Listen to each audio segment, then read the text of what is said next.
पुण्यात्माओं, आप देखते हैं कि कोई भी कार्य सफल करने के लिए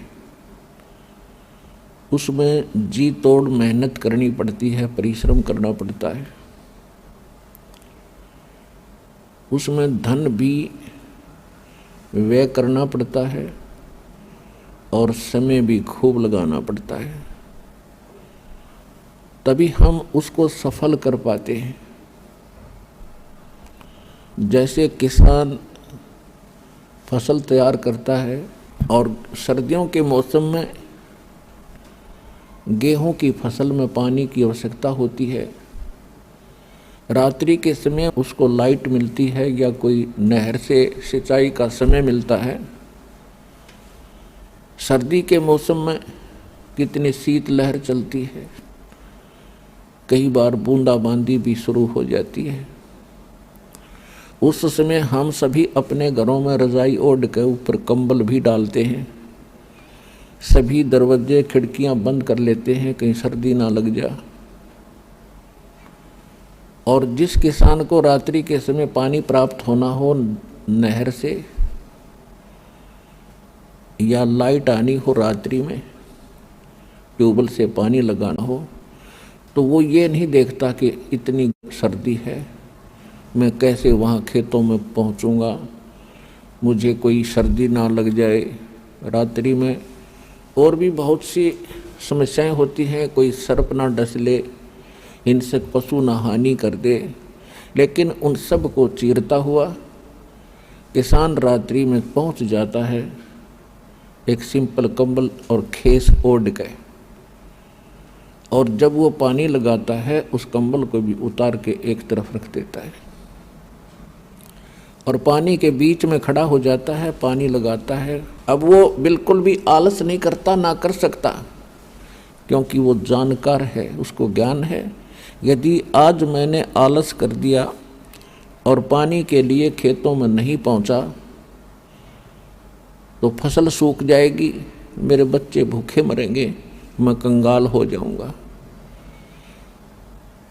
इसलिए वो अपना इस काम को पूरा ही करके छोड़ता है, चाहे नमूनिया हो चाहे ना हो, सर्प डसे या ना डसे।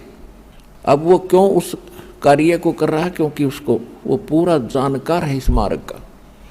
ठीक आज इतनी सर्दी में और इतनी दूर दूर से परमात्मा के बच्चे आए हैं, आपने ये तो मान लिया है कि यो काम तो करना ही पड़ेगा, तभी आप यहाँ आए हो, नहीं तो ये पड़ोस में से उठकर नहीं आ सकता आदमी जिसके भाग माड़े हैं। सौभाग्य आपका, धन है आपके माता पिता जिनसे जन्म हुआ। आपको ऐसे समय मानव शरीर और ये भक्ति मार्ग, ऋषि सर्प पटक कर चले गए, उनको नहीं मिला ये मार्ग, और आज आपको सहज में प्राप्त हो रहा है। कितनी कृपा है भगवान की आपके ऊपर, विचार करना। तो क्या बताया जाता है सत्संग के अंदर? मानुष जन्म दुर्लभ है, मिले न बारंबार, जैसे तरवर से पत्ता टूट गिरे, भाई बोर न लगता डर।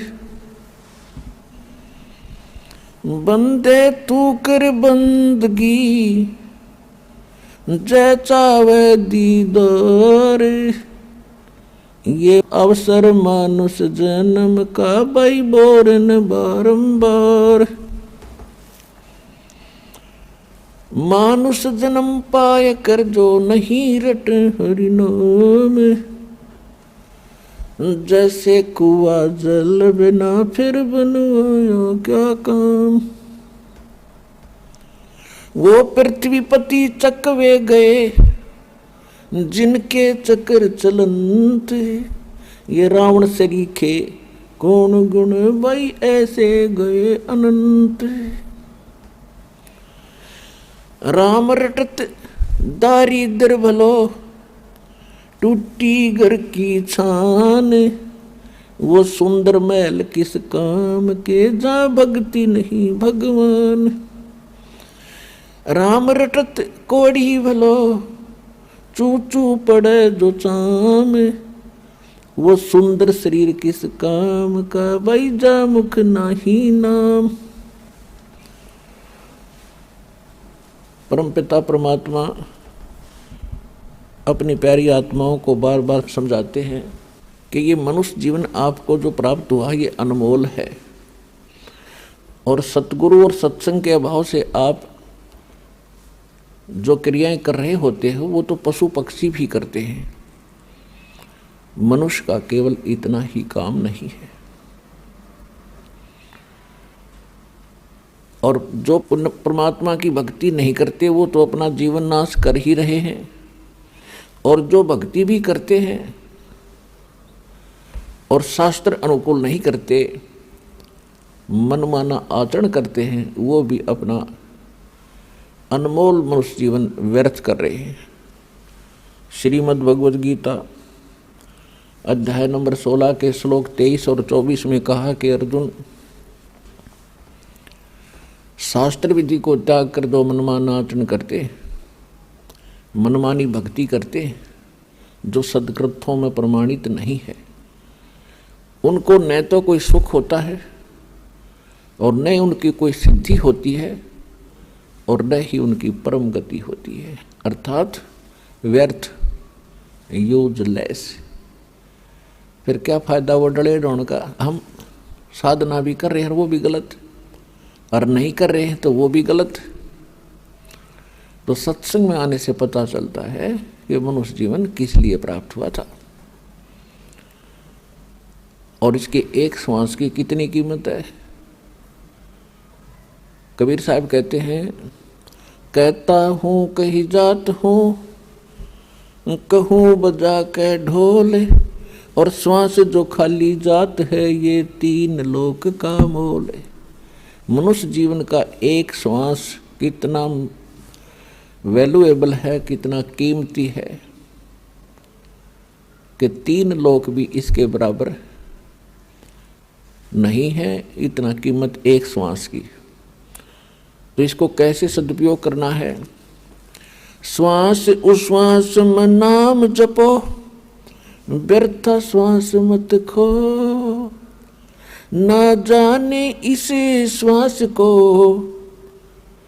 आवण हो कि न हो।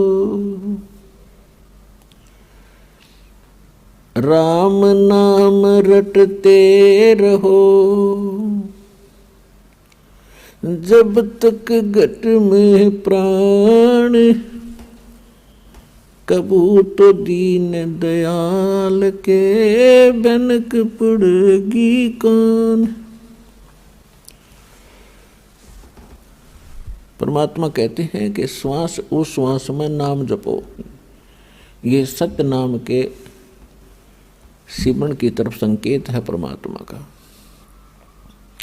और व्यर्था सांस मत खो, ना जाने इस श्वास को, आवण हो कि ना हो। और फिर क्या बताते हैं, गोता मारूं स्वर्ग में मैं जा बैठूं पाताल, गरीबदास ढूंढता फिरूं अपने हीरे मोती लाल। आप जी को परमात्मा कहाँ से लाए हैं खोज कर ढूंढ कर। कारण कोई भी बनाया दाता ने, कोई टीवी चैनल को माध्यम बनाया, या कोई बुक किसी भगत बहन भाई के द्वारा आप तक अपना संदेश पहुंचाया, तो आप कितने किस्मत वाले हो, आप कितने लाडले हो उस भगवान के, और आप कितना कष्ट उठा रहे हो इस काल के लोक में। अभी कष्ट का तो आपको पता है, लेकिन आप कितने प्यारे हो परमात्मा के, ये दास को पता है। और इसका इब लाभ उठाइयो। बहुत युग हो गए आपने या गफलत करते, अब या गफलत ना करना। बड़ी मुश्किल से ये रास्ता मिलता है, इससे भी दुर्लभ है मनुष्य जीवन मिलता है। मनुष्य जीवन मिल जाता है तो ये मार्ग नहीं मिलता है, और ये मार्ग मिल जाता है तो आप फिर पुनः गफलत करते हो। पुनः गफलत क्यों करते हो? क्योंकि ये परमात्मा सुख सागर है और आपको सुख घने देगा, क्योंकि इसका स्वभाव है। और ये सुख आपका फिर दुश्मन सिद्ध हो जाता है, भगवान से दूर हो जाते हो। तो परमात्मा से डिमांड करना, जैसे भगवान हमें गाइडलाइन दे रहे हैं, सुख के माथे पत्थर पड़ो, जो नाम हृदय से जावे, बलिहारी उस दुख के, जो पल पल नाम रटावे। परमात्मा कहते हैं आग लगाए से सुख है, जिस तो भगवान की भूल पड़े। हे परमात्मा ऐसा दुख दिए रखना ताकि तेरी याद बनी रहे। आज ये दुख जो आप यहाँ आए हो आपके लिए वरदान सिद्ध हो गया। ये सुखी है माचे फिरें, जिनके पिछले पुण्य ज़्यादा हैं वो आज सुखी हैं क्योंकि उनकी बैटरी चार्ज है। वो ये सोच रहे हैं हमारा क्या बिगड़ेगा। हमें पता है, परमात्मा की दूरबीन से हम देखते हैं आगे क्या होगा उन लोगों के साथ जो आज भक्ति नहीं करते। फिर पीछे तू पशुआ की जय गद्दा बैल बनाई, ये 56 भोग कहाँ मन बोरे, कहीं कुरडी चुरने जाई। ये भगवान कह रहे हैं, आम इंसान की बात नहीं है ये। उसके बाद क्या होगा जो आज भक्ति नहीं करते। फिर पीछे तू पशुआ की जय गद्दा बैल बनाई, और ये 56 भोग कहाँ मन बोरे, कि तो कुरडी चरने जाई। आज कैसा भोजन खाते हो, किस प्रकार गर्मी सर्दी से आप बचकर अपना सुरक्षित हो। यदि भक्ति नहीं करोगे तो ये मनुष्य जीवन के सांस पूरे होंगे, आपका जीवन अंत होगा। उसके बाद कहते हैं गद्दा या बैल की योनि में आप जाओगे। फिर ये आहार, आज आप समय पर चाय पीते हो, समय पर दूध पी लेते हो, भूख प्यास समय पर निवारण कर लेते हो, तो उस समय क्या बनेगी आपके साथ। फिर पीछे तू पशुआ की जय गद्दा बैल बनाई, और ये 56 भोग कहाँ मन बोरे, कि तो कुर्डी चली जाएगी। तो ये बात भगवान बिना हमें कौन बतावे। तो परमात्मा कहते हैं अपने आप आकर के हमें बताते हैं, आखिर तुझको कौन कहेगा, गुरु बिन आत्म ज्ञान, मन ने की कर ले 2 दिन का मेहमान। हमने लाखों वर्ष का जीवन भी जीने को मिला है, लाख वर्ष का, और वो भी चला गया। सतयुग में, त्रेता में भी कई हजार वर्षों का, 50-40 हजार वर्ष का जीवन होता था, और वो भी अंत हो गया। द्वापर में भी 1000 के आसपास जीवन होता था प्रारंभ में मनुष्य का, वो भी गया। और अब 100 से ऊपर होता था कलयुग के प्रारंभ में, और आज 60, 70, 80 साल में सबकी टिकट कट लेती है। तो परमात्मा कहते हैं इस जीवन में यदि भक्ति नहीं करी, चाहे लाख वर्ष के 100 लाख वर्ष जी लो, व्हाट इज यूज, क्या लाभ है इसका। तो इसका लाभ है एक ही, और वो ज्ञान परमात्मा ही बताएगा आपको। आखिर तुझको कौन कहेगा, गुरु बिन आत्म ज्ञान। अब ये नकली गुरुओं के पास परमात्म ज्ञान तो बहुत दूर की बात है, उनको आत्म ज्ञान नहीं। और अभी तक ये डंडोरा पीटा करते थे कि आत्म ज्ञान हो जाए, आत्मज्ञानी था फलाना। आत्मज्ञानी से क्या होगा, जब तक परमात्म ज्ञान नहीं है। आत्म ज्ञान का अर्थ है कि मैं कौन हूँ, कहाँ से आया हूँ, मेरा उद्देश्य क्या है, ये तो है आत्मज्ञान। मैं क्यों जन्म और मर रहा हूँ। अब ये पता भी लग गया कि भी हम जन्म मरते हैं, अगले जन्म में पशु पक्षी भी बनते हैं। तो जब तक उस परमात्म ज्ञान नहीं है, परमात्मा ने उस परमात्मा की जानकारी नहीं है, वो कैसे प्राप्त हो, ये जन्म मरण कैसे कटे, ये रोग कैसे छूटे हमारा, और कैसे हमारे दुख निवारण हो, वो ज्ञान नहीं है। तो उस आत्म ज्ञान का फायदा क्या। अब सूक्ष्म वेद में कहा कि कूप की छाया कूप के माही, ऐसा आत्मज्ञाना कुएं की छा, कुएं की छाया कुएं तक सीमित है, उसका बाहर कोई लाभ नहीं। तो ऐसे आत्मज्ञान हो जाने से इतना ही लाभ मिला आपको, लेकिन परमात्म ज्ञान के बिना मोक्ष नहीं। तो क्या बताते हैं परमात्मा के फिर पीछे तू पशुआ की जय गद्दा बैल बनाई, ये 56 भोग कहाँ मन बोरे, कि तक कोरडी चरने चाहिए। ओए होए पुण्यात्माओं, आज इंसान का यह बात कति गला नहीं उतरती कि कल को हम गधे भी बनेंगे। यदि किसी को कहा जाता है, स्वाभाविक कोई कह दे तो नाराज हो जा कि तू गधा बन, तेरा बाप बना, मैं क्यों बनूं, कोई बात हुई है। तो हमारी बुद्धि कति गाम जा रही है, काल ने ठप कर रखी है। यह सत्संग में आने से ओपन होती है, और यह आने का समय किसी के पास है नहीं। परमात्मा कहते चारों युग में संत पुकारे और कूक कहा हम हेल रे, हीरे माणिक मोती बरसे ये जग चुगता डेल रे। परमात्मा कहते हैं कि चारों युग में मैं आता हूं अपने सतलोक से चलकर। सतलोक कौन सा स्थान है? जो गीता अध्याय नंबर 18 के श्लोक नंबर 62 में कहा कि अर्जुन तू सर्वभाव से उस परमेश्वर की शरण में जा, उसकी कृपा से तू परम शांति को और सनातन परम धाम को प्राप्त होगा।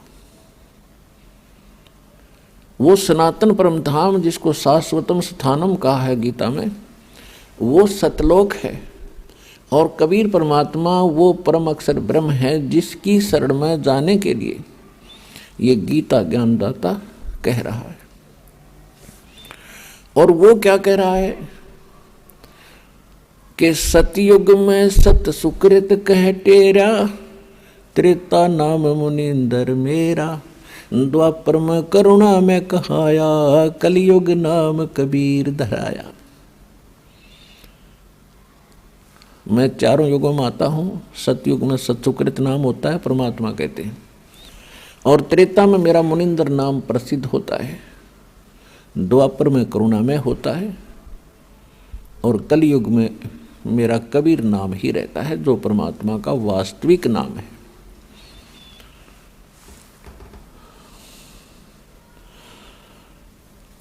तो चारों युग में परमात्मा आते हैं, अपने सतलोक से आते हैं, सहशरीर आते हैं, अच्छी आत्माओं को मिलते हैं। और यही प्रमाण हमारे वेद बताते हैं। ऋग्वेद मंडल नंबर 9 सूक्त 86 के मंत्र 26 और 27 में, ऋग्वेद मंडल नंबर 9 सूक्त 82 मंत्र 1, 2, 3 में, ऋग्वेद मंडल नंबर 9 सूक्त 54 मंत्र 3 में, ऋग्वेद मंडल नंबर 9 सूक्त 20 मंत्र 1 में, ऋग्वेद मंडल नंबर 9 सूक्त 1 मंत्र 9 में, ऋग्वेद मंडल नंबर 9 सूक्त 94 के मंत्र 1 में, ऋग्वेद मंडल नंबर 9 सूक्त 95 मंत्र 2 में, ऋग्वेद मंडल नंबर 9 सूक्त 96 96 के मंत्र 16 से लेकर 20 में, और भी अनेक स्थानों पर ये प्रमाण है कि परमात्मा ऊपर सतलोक में रहता है, अमर धाम में, और वहाँ सिंहासन पर विराजमान है राजा के समान। जैसे राजा लोग मुकुट मकुट पहन के अपनी राजगद्दी पर विराजमान होते हैं, ऐसे परमात्मा वहाँ सतलोक में राजा के समान है देखने में। और वहाँ से गति करके आते हो परमात्मा। उनका कबीर देव नाम है, कबीर साहब नाम है। वेदों में कबीर देव लिखा है, हम उसको कबीर साहब कहते हैं। देव माने भगवान होता है। तो वेद बताते हैं कि वो कबीर देव नाम है उसका, हम कबीर साहब कहते हैं। और वो यहाँ आकर अच्छी आत्माओं को मिलते हैं और उनको यथार्थ ज्ञान से परिचित कराते हैं। फिर परमात्मा से प्राप्त उस ज्ञान से परमात्मा के सतलोक को, सचखंड को आँखों देख के फिर वो परमात्मा की प्यारी आत्मा उस परमात्मा के गवाह बनते हैं। आँखों देखा परमात्मा की जानकारी देते हैं। और ऋग्वेद मंडल नंबर 9 सूक्त 94 के मंत्र 1 में कहा कि वो परमात्मा कवियों की तरह आचरण करता हुआ अपने तत्व ज्ञान को स्वयं ही बोलता हुआ फिरता रहता है। ऋग्वेद मंडल नंबर 9 सूक्त 95 के मंत्र 2 में कहा कि वो परमात्मा भक्ति के उन रहस्यमयी मंत्रों को आविष्कार करता है जो आज तक किसी को पता नहीं होता।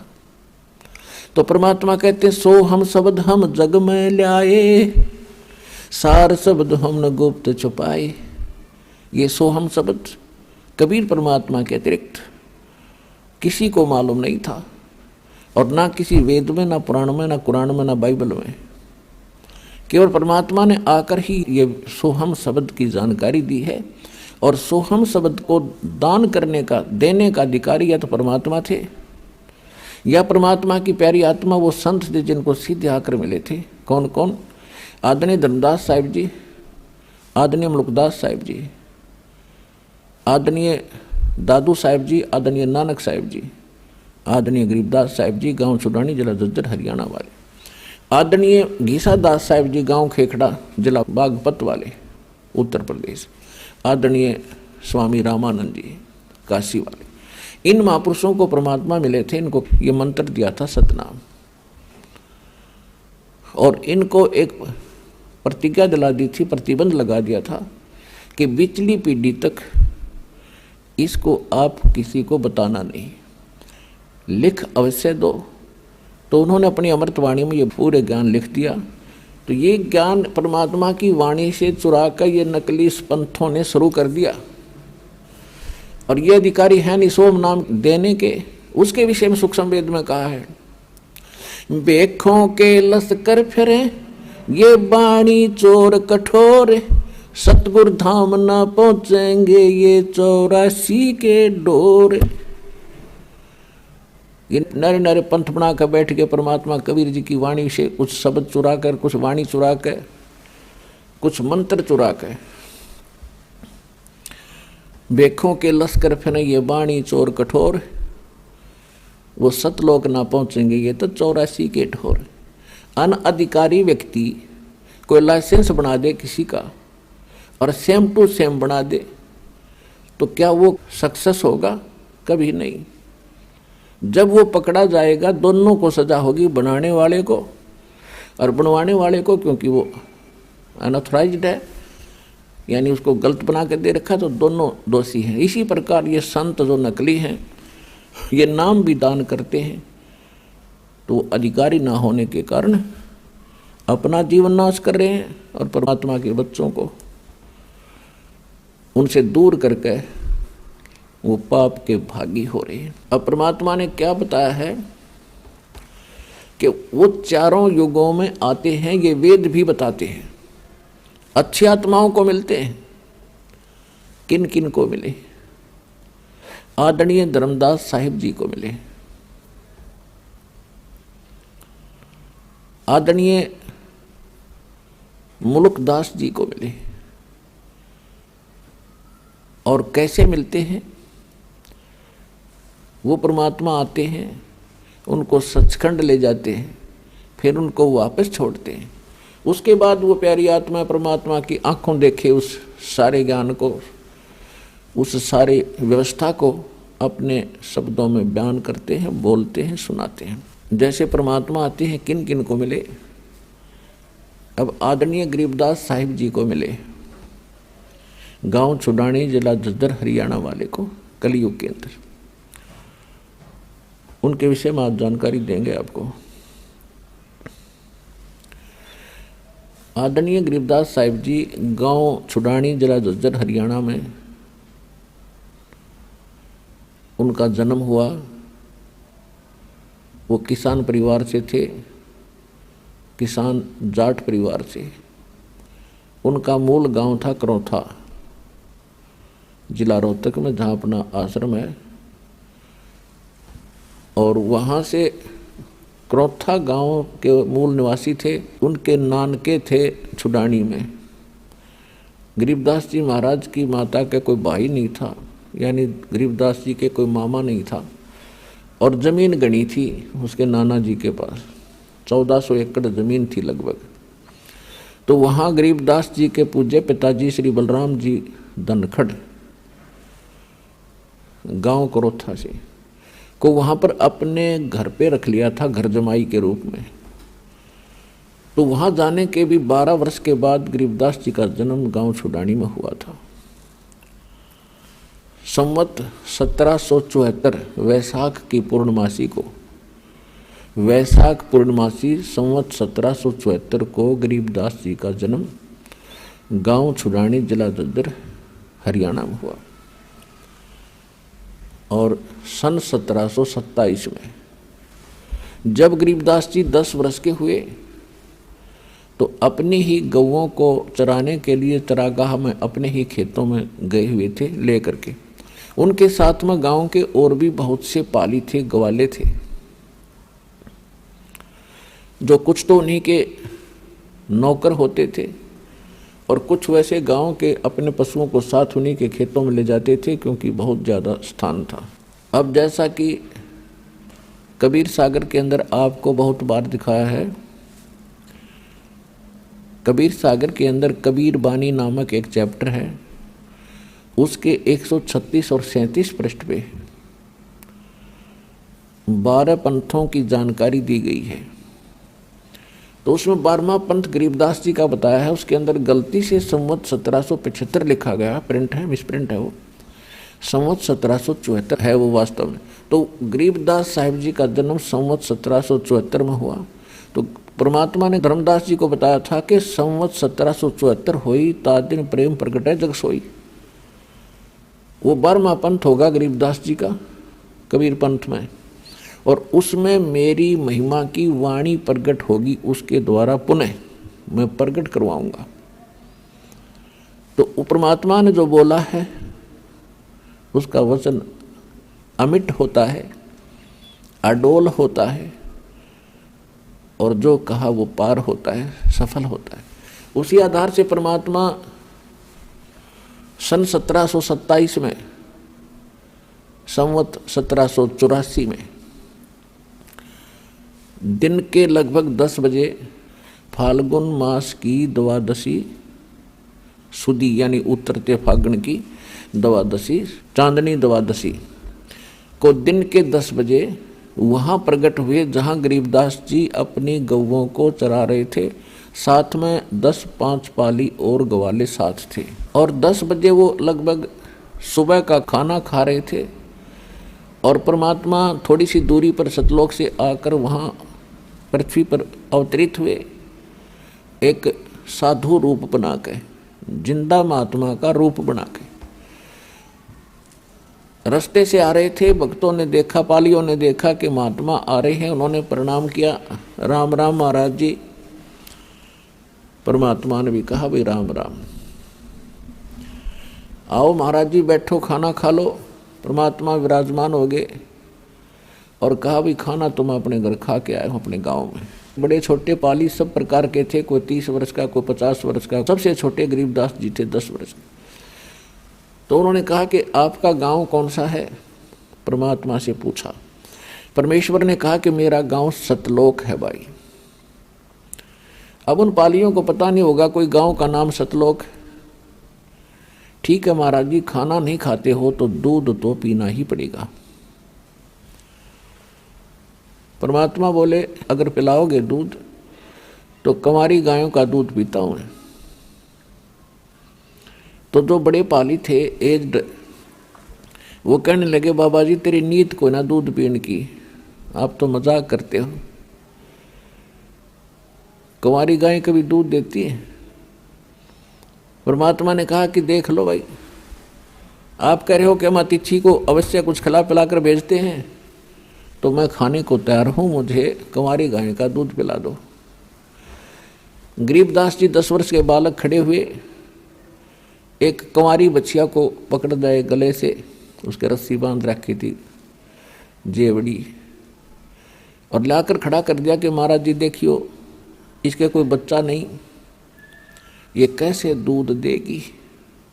परमात्मा ने कहा कि दूध निकालने का कोई पात्र है तुम्हारे पास? उन्होंने एक छोटा सा मटका था मिट्टी का, साफ धो धा कर रखा था कि ये है, लो जी साफ है बिल्कुल। परमात्मा ने कहा कि इसके सतन के नीचे रखो। गरीबदास जी पकड़ कर बैठ गए। बच्चा था वो तो खुशी मना रहा था कि देखेंगे बाबा जी कैसे दूध निकाल लेगा। परमात्मा ने कमर पर हाथ मारा, बछिया का आशीर्वाद दे दिया। लंबे लंबे सतन हो गए और दूध की धार चारों थनों से लगातार बह चली और वो पात्र भरते ही अपने आप बंद होगी। बोलो बंदी छोड़ कबीर परमेश्वर जी की जय।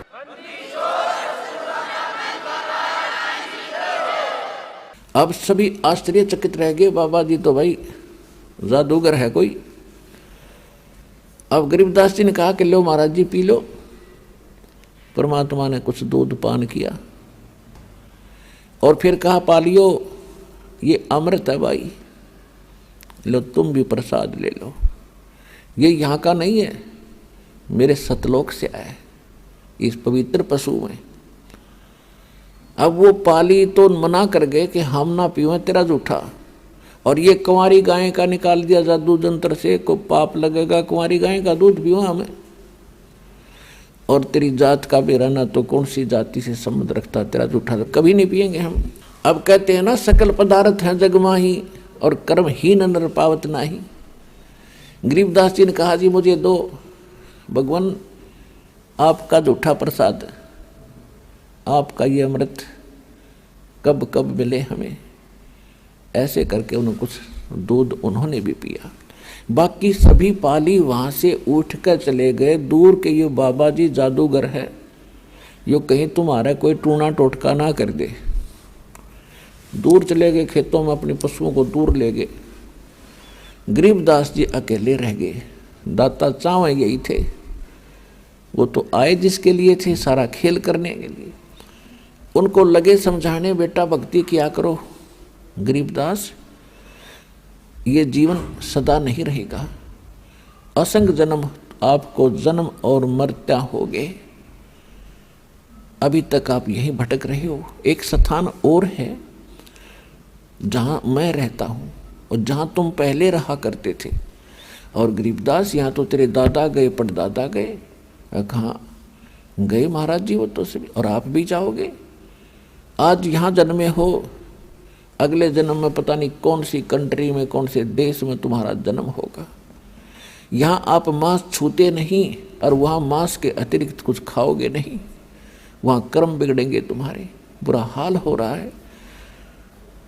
छोटे बालक का जल्दी असर होया करे, बहुत प्रभावित हुआ, एकदम सीरियस हो गया और कहा महाराज ऐसा भी कोई स्थान है क्या, हमारी जन्म मृत्यु भी समाप्त हो सकती है। तो परमात्मा ने कहा हाँ हो सकती है, मैं आपको ऐसा मंत्र दूंगा, ऐसा भक्ति विधि बताऊंगा जिससे बेटा तुम्हारी जन्म मृत्यु भी मिट जाएगी। तब गरीबदास जी ने कहा कि वो स्थान आप जो बता रहे हो मालिक, उसके एक बार दर्शन हो तो विश्वास हो। परमात्मा तो जानबूझ कर ही आए थे और उनको गवाह बनाना ही था। कहा बेटा ठीक है, ये मंत्र प्राप्त कर। प्रथम मंत्र दिया 5 नाम का, जो आप जी को अब 7 नाम के दिए जाते हैं। तो उनको लेकर के सचखंड गए।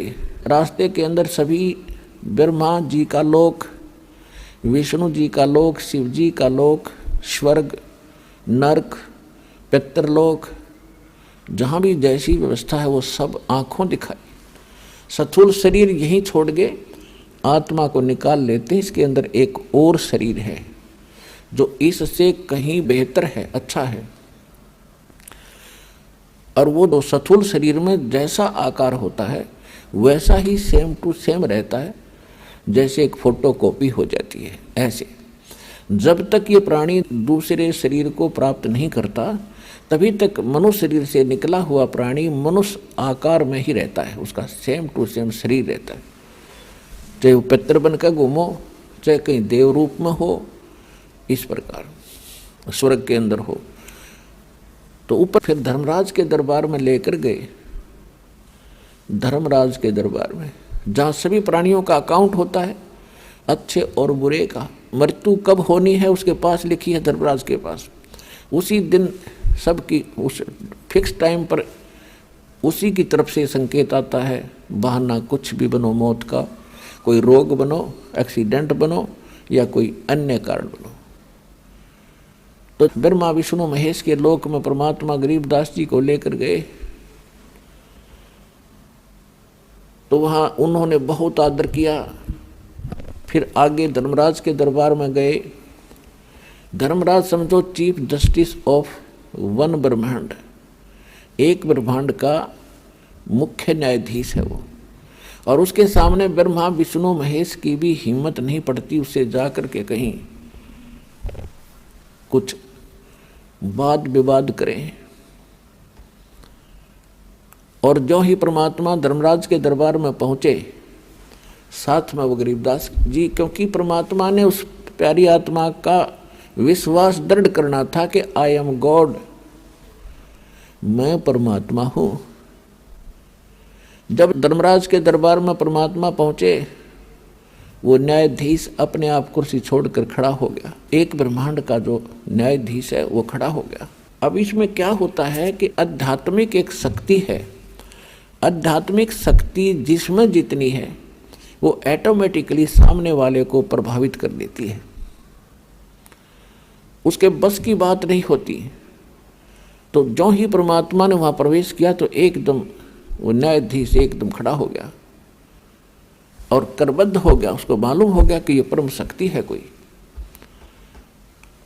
तो परमात्मा ने जाकर के उसको क्या कहा कि धर्मराज कान खोल कर सुन ले मेरी एक वचन। मेरा कोई भक्त हो जिसने ये कह दिया कि मैं कबीर जी का भक्त हूँ, और वो प्रमाणित यानी मेरे अधिकारी संत से जिसको नाम प्राप्त हो, उसका अकाउंट भी मत करना, उसको कोई सजा नहीं देगा तू। तब धर्मराज ने कहा कि परमात्मा जो आपकी आज्ञा, मेरी क्या औकात है मैं आपके भक्त को सजा दे दूं, मैं लाख दुहाई मेरी। लेकिन मेरी एक समस्या है परमात्मा कि आपकी शरण में आने से पहले जिन्होंने जैसे कर्म किए हैं वो यहाँ का विधान है, वो उसको मैंने देने ही पड़ेंगे। मेरी पावर नहीं है कि मैं उसमें कुछ कम और अधिक कर दूं। उसके लिए कोई मेरे लिए कोई विकल्प बताओ, मेरी समस्या हल करो दाता।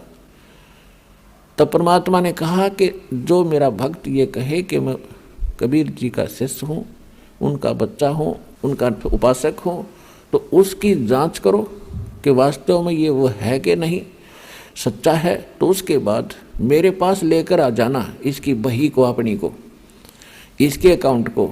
मैं उसको कैंसिल कर दूंगा और साइन कर दूंगा।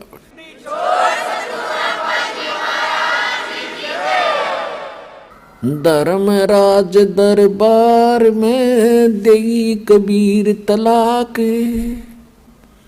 मेरे भूले चूके हंस को पकड़ियो मत कजाक। बोले पुरुष कबीर से धर्मराज कर जोड़े, तुमरे हंस को पकड़ू नहीं, मोहे 2 लाख करोड़। फिर क्या कहता है कि कर्मों से तीरथ है और अब जब पे नाम कबीर, वो तो मुझे पकड़ने पड़े दाता जड़नी पड़े जंजीर।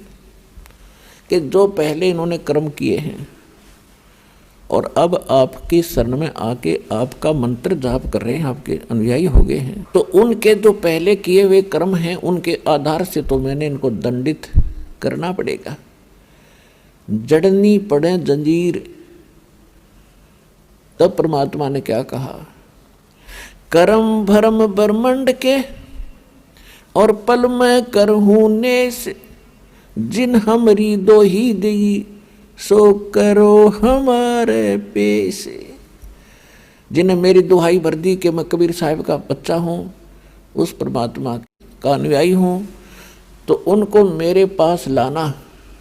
कहाँ लाना? इसी प्रत्येक ब्रह्मांड में परमात्मा का एक यहाँ एक अलग स्थान है, त्रिकुटी पे। त्रिकुटी एक ऐसा स्थान है जहाँ पर परमात्मा का भी एक ऐसा स्थान बना हुआ है, जैसे प्रत्येक देश में और प्रत्येक देश का एक राजदूत भवन होता है जो अपने निज देश की सब खबरें और उस देश के जो व्यक्ति वहाँ रह रहे हैं उनके से संबंधित जानकारी रखता है। तो ये धर्मराज को भी पता था कि यहाँ एक कार्यालय है जिसमें ये साहब बैठते हैं। गरीबदास जी को तो जिंदा महात्मा दिख रहे थे और धर्मराज को उस रूप में दर्शन हो रहे थे जिस रूप में वो अपने ऑफिस में बैठते हैं, वहाँ अपने दरबार में बैठते हैं। तब उनको कह रहे थे यदि तुम्हें कोई ऐसी समस्या आती है तो करो हमारे पेश, वहाँ ले आना इस आत्मा को और गिले तेरी बई को, ये तेरे अकाउंट को भी ले आना। कर्म भरम ब्रह्मंड के पल में करहूँ नेस, जिन हमरी दो ही दी सो करो हमारे पेश। एक पल में काट दूंगा इन सारे ब्रह्मंडों के तेरे कर्म भ्रम इस ब्रह्मंड के। अमर करूं सतलोक पठाऊं ताते बंदी छोड़ कहाऊं, बंदी छोड़ हमारा नामम अदर अमर है अस्थिर ठामम। सतगुरु शरण आके फिर धर्मराज डर कैसा। इस परमात्मा की शरण माने के बाद तो धर्मराज का भय नहीं रहता आपको। एक भक्त, वैसे तो बहुत भक्तों के साथ ऐसी घटनाएं घटी हैं, तो एक आध भक्त की बात याद रह जाती है। वो कह रहा था कि मैं रात्रि में सो गया, रात्रि में दो काले काले व्यक्ति बड़ी बड़ी कद के वो कहने लगे का मेरे साथ चलो, और मैं न चाहते हुए उनके साथ उड़ लिया, विवश पता नहीं क्या हुआ। और मैं जब एक महल सा दिखाई दिया काफ़ी निकट सी, तो मैंने पूछा भाई कहाँ ले जा रहे हो मुझे। उन्होंने कहा कि तेरे को धर्मराज के पास पेश करेंगे, और कहा फिर क्या करोगे। उसके बाद जो आदेश होगा नरक में डालना है या कहीं और भेजना है तो फिर वैसा ही करेंगे। तो उसने कहा कि मुझे फिर बात याद आई कि गुरुजी बताते हैं कि भी हमें तो यम के दूत लेने आ ही नहीं सकते। तो पहले तो ये सोचा कि शायद मेरी कोई करनी में फर्क तो नहीं पड़ गया, कोई भक्ति में। फिर उसने सोचा कि अब क्या बने, गुरुजी का तो आदेश है कि यम के दूत लेने नहीं आ सकते। तो मैं वहीं अड़ गया, खड़ा हो गया। कहने लगा भाई तुम नहीं ले जा सकते मेरे को, तुम यम के दूत हो क्या। हाँ हम यम के दूत हैं। कि भाई तुम नहीं ले जा सकते, पता है तुझे मैं कबीर साहब का उपासक हूँ, भगवान कबीर साहब का बच्चा हूँ। तो बोले चल चल तू आगे न, आगे बात फैसला होगा। वो मुझे आगे न घसीटे में पाछे न खिसकूँ तो मेरी उनकी झगड़ा हो गया, गुट्टम गुट्टा। तो उनमें से एक बोला भाई पहले पता करा, कदे गलती लाग रही हो, इतना कॉन्फिडेंस से ये आदमी कह रहा है, कदे हम इसने खाम खा पीटे फिर हमें सजा मिला है, जा पूछ के आ तू। एक मेरे पास खड़ा रहा, एक अंदर गया। धर्मराज से प्रार्थना की महाराज जिस व्यक्ति को आपने लेने के लिए भेजा है वो कह रहा है कि मैं कबीर साहिब का शिष्य हूँ, उनका पुजारी हूँ। एकदम धर्मराज के कहते धौला शरीर हो गया, सफ़ेद पीला पड़ गया चेहरा, और उसने देखा उठा का अकाउंट, और मैंने न्यू के न्यू बोलते सुने। वो कह रहा है कि इसने वापस छोड़ दो, मरवाओगे मुझे भी। ये नहीं, वो दूसरा था भाई।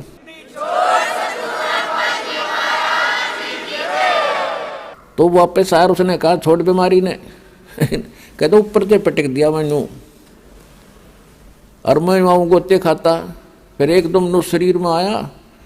शरीर में आने के बाद भी 10 मिनट तक मेरा शरीर कार्य नहीं कर रहा था, पसीना पसीना। यदि मैं ऐसी दशा ना होती तो मैं ये सोचूं केवल सपना था, और शरीर में जान नहीं, 10 मिनट में हरकत में आए मेरे अंग। और उस दिन जच गए है परमात्मा। मेरी तो आज मौत थी और जाना था, परमात्मा की समर्थता से और परिचित हुआ, दृढ़ता आई भक्ति में। तो अपने आत्माओं ये सत्कर मान लेना, परमात्मा की महिमा जो दास आपको सुना रहा है ये 100% सही है। और सच्चे दिल तो भक्ति करोगे, नियमित रहोगे, आपको पल पल में दिखाओगा झटके कि भगवान ही सा होया करे। ऐसा होता परमात्मा। और ये क्या करता है भगवान,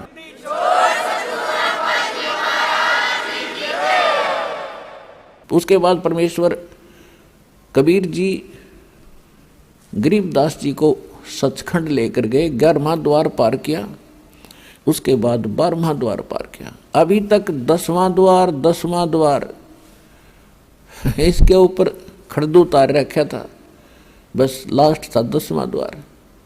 और एक ये जम्मू के अंदर एक मधु परमहंस कबीर पंथी कबीर साहब की वाणी पढ़ा हर सुनावर ने कहा मेरे जैसा ज्ञान ब्रह्मांड में नहीं। 11वां द्वार पा गया, 11वां द्वार, 11वीं खिड़की, आज तक किसी ने नहीं बताया। उसके प्रवचन सुने, उनके साथ ये आध्यात्मिक ज्ञान चर्चा भी आपने सुनी थी कल। तो ये नकली आदमी है, न कक्का पता नहीं, कह ख का पता नहीं, ना भक्ति मार्ग ठीक, ना इनका ज्ञान सही। ये सदग्रंथों को ढंग से पढ़ कर समझ भी नहीं पाए, भक्ति तो बहुत दूर की बात है। तो 12वां द्वार पार करके सचखंड में जाया जाता है, सतलोक में। 11वां जो द्वार है वो परब्रह्म यानी अक्षर पुरुष के लोक में खुलता है। फिर अक्षर पुरुष के 7 संख ब्रह्मांडों को पार करके इतना क्षेत्र तय करना पड़ता हमने। फिर 12वां द्वार है जो अक्षर पुरुष के लोकों का अंत होता है और सतलोक में प्रवेश होता है। और उसके बीच का जो रास्ता वो गुप्त है, ऐसे घूम कर जाता है, उसको भंवर गुफा कहते हैं। और तब वहाँ जाया जाता है। 12वें द्वार पार करके सतलोक आता है और वहाँ परमात्मा है। जब वो सतलोक में पहुँचे, गरीबदास जी ने देखा वहाँ का नज़ारा, ओए होए होए, पुणात्माओं, यहाँ तो उस स्थान की महिमा की कोई तुलना भी नहीं कर सकते, किसी से हम कंपेयर करके आपको बता नहीं सकते। वो तो वहाँ जाकर देखोगे जब आनंद नारा होगा। बाकी कुछ मिलता जुलता उसका कुछ आभास आपको कराया जाता है। वहाँ सतलोक एक पृथ्वी है, जैसे यह धरती आप देख रहे हो ऐसी ही है, लेकिन उस पृथ्वी में प्रकाश गणा है। जैसे आप देखते हो कहीं पर कोई दरिया का रेत पड़ा हो और उस रेत में चमक होती है, चांदी की तरह चमकते हैं सूर्य की रोशनी में, ऐसे वह पृथ्वी सारी ही ऐसे चमकती है और उपजाऊ बहुत घनी है। वहाँ पर सब बाग बगीचे हैं, झरने बहते हैं। यहाँ तो पत्थर के पहाड़ हैं, वहाँ हीरे और पन्ने होते हैं, इनके वो पहाड़ हैं, मोतियों के पहाड़ हैं। यहाँ तो कंकर पत्थर हैं, वहाँ मोतियों हीरों के पहाड़ हैं, और उन्हीं में बीच में पृथ्वी रेत है, उन्हीं में बाग बगीचे हैं, झरने बहते हैं, सफ़ेद रंग के सभी वहाँ सब वस्तुएं सफ़ेद कलर की होती हैं, यानी और एक तत्व से बनी हुई होती है। वहाँ मनुष्य भी ऐसे ही जैसे यही आकार है, स्त्री हैं, पुरुष हैं, आपके पूरे परिवार हैं। वो परिवार के आप साथ ही आए थे, इकट्ठे डूबे थे, कब इस काल के साथ हम इकट्ठे आए थे। और वो परिवार आज पता नहीं कहाँ कहाँ भटक रहे हैं, कोई कहीं कोई कहीं। तो वहाँ जाकर आप फिर से ऐसे ही परिवार बनेगा जैसे आपका यहाँ हुआ है। और ये परिवार तो आपका है ही नहीं, आज पता नहीं किसकी मृत्यु हो जाए। आज आप अपने बच्चों में, अपने परिवार में, अपने माता पिता पति पत्नी में आप कितना मोह करते हो, कितना प्यार से रहते हो। और यहाँ पता नहीं कब किसके ऊपर के बिजली गिर जाए, ऐसे गंदे लोक में हम रह रहे।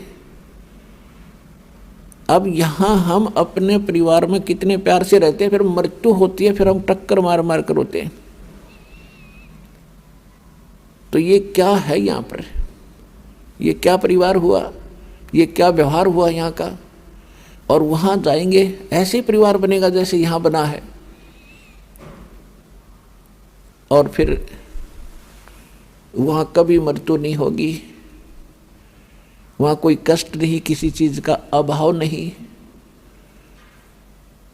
और अपना खाओ पियो नहाओ दो, दूधों की नदियाँ बहती हैं, वहाँ शहद की नदियाँ बहती हैं। वहाँ पर बाग बगीचे सदा बहार हैं, कभी सूखते नहीं, उनके फल कभी समाप्त नहीं होते। आपके अलग अलग मकान बने हुए हैं, बहुत सुंदर महल, और आगे लान है, प्रत्येक के आंगन में विमान खड़े हैं वहाँ के बने हुए। तो पुण्यात्माओं, ये कोई बालकों का ज्ञान नहीं। ये ना सोचना कोई डूम बाट के गीत और कोई वैसे रोजी रोटी के लिए बहका रहा हो किसी को।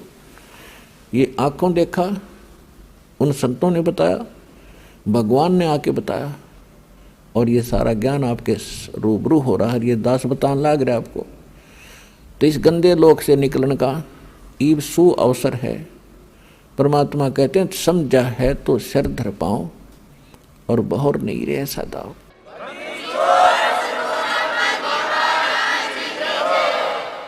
और यहाँ की किसी वस्तु की इच्छा आपके मन में नहीं रहनी चाहिए। प्रथम तो यो ज्ञान ऐसा है कि यहाँ कति हृदय हटा देगा आपका इस गंदे लोक तय।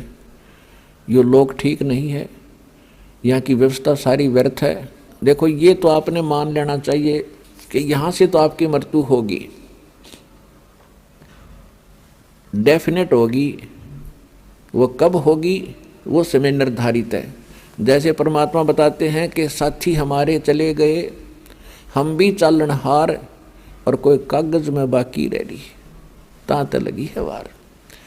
अब जैसे कोई व्यक्ति मृत्यु को प्राप्त हो जाता है, दूसरे सोचते हैं इसको बीमारी होगी थी, एक्सीडेंट हो गया, यूँ मर गया, हम अभी नहीं मरेंगे, चलो हम चलते हैं अपना काम करते। वो भी यही सोच रहा था कि अभी नहीं मरेंगे। तो यहाँ कहते हैं ना जाने काल की कर डारे, और किस विध ढल जा पास आवे, और जिनाते सरते मौत खुड़क दी, उन्होंने केड़ा हंसावे।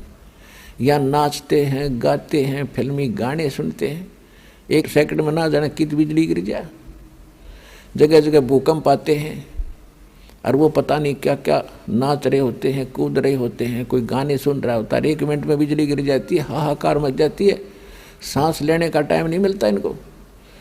तो ऐसे गंदे लोक में तुम ऐसी खुशी मना रहे हो, तुम्हें डर नहीं रहा, तुम्हें ज्ञान नहीं है। 2 प्रकार के व्यक्ति यहाँ पर ऐसी गलतियाँ करते हैं। एक तो कति बालक होते हैं, उनको ज्ञान ही नहीं, वो सर्प को भी पकड़ लेते हैं, आग में भी हाथ डाल देते हैं। और दूसरे जिन्होंने भांग पी रखी हो या नशा कर रखा हो, वो व्यक्ति ही निर्भय होकर के ऐसे भयंकर स्थान पर और मस्ती में रहते हैं।